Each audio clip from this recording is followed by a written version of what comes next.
ஆதியாகமம் 16ஆம் அதிகாரம். ஆபிரகாமுடைய மனைவியாகிய சாராய்க்கு பிள்ளை இல்லாதிருந்தது. எகிப்து தேசத்தாலாகிய ஆகார் என்னும் பெயர் கொண்ட ஒரு அடிமை பெண் அவளுக்கு இருந்தாள்.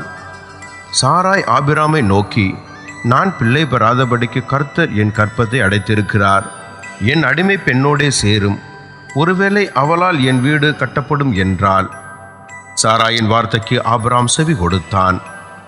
ஆபிராம் கானான் தேசத்தில் 10 வருஷம் குடியிருந்த பின்பு ஆபிராமின் மனைவியாகிய சாராய் எகிப்து தேசத்தாலாகிய தன் அடிமை பெண்ணாகிய ஆகாரை அழைத்து அவளை தன் புருஷனாகிய ஆபிராமுக்கு மறுமனையாட்டியாக கொடுத்தாள். அவன் ஆகாரோடு சேர்ந்தபோது அவள் கர்ப்பந்தரித்தாள். அவள் தான் கர்ப்பவதியானதை கண்டபோது தன் நாச்சியாரை அற்பமாக எண்ணினாள். அப்பொழுது சாராய் ஆபிராமை நோக்கி, எனக்கு நேரிட்ட அநியாயம் உமது மேல் சுமரும். என் அடிமை பெண்ணை உம்முடைய மடியிலே கொடுத்தேன். அவள் தான் கர்ப்பவதியானதை கண்டு என்னை அற்பமாக எண்ணுகிறாள். கர்த்தர் எனக்கும் உமக்கும் நடு நின்று நியாயம் தீர்ப்பாராக என்றாள். அதற்கு ஆபிராம் சாராயை நோக்கி, இதோ உன் அடிமை பெண் உன் கையில் இருக்கிறாள். உன் பார்வைக்கு நலமானபடி அவளுக்கு செய் என்றான். அப்பொழுது சாராய் அவளை கடினமாய் நடத்தினபடியால் அவளை விட்டு ஓடிப்போனாள்.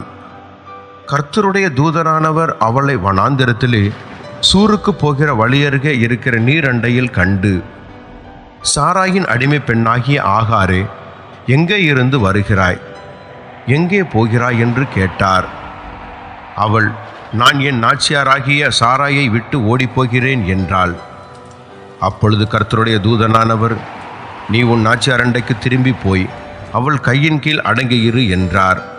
பின்னும் கர்த்தருடைய தூதனானவர் அவளை நோக்கி, உன் சந்ததியை மிகவும் பெருக பண்ணுவேன், அது பெருகி எண்ணி முடியாததாயிருக்கும் என்றார். பின்னும் கர்த்தருடைய தூதனானவர் அவளை நோக்கி, நீ கர்ப்பவதியாய் இருக்கிறாய், ஒரு குமாரனை பெறுவாய். கர்த்தர் உன் அங்கலாய்ப்பை கேட்டபடியினால் அவனுக்கு இஸ்மவேல் என்று பெயரிடுவாயாக. அவன் துஷ்ட மனுஷனாய் இருப்பான்.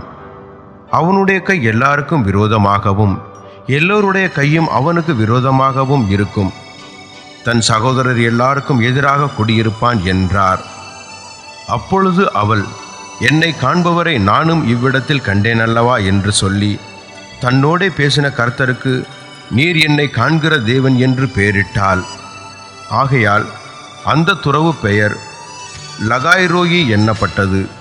அது காதேசுக்கும் பாரேத்துக்கும் நடுவாக இருந்தது. ஆகார் ஆபிராமுக்கு ஒரு குமாரனை பெற்றாள். ஆபிராம் ஆகார் பெற்ற தன் குமாரனுக்கு இஸ்மவேல் என்று பெயரிட்டான்.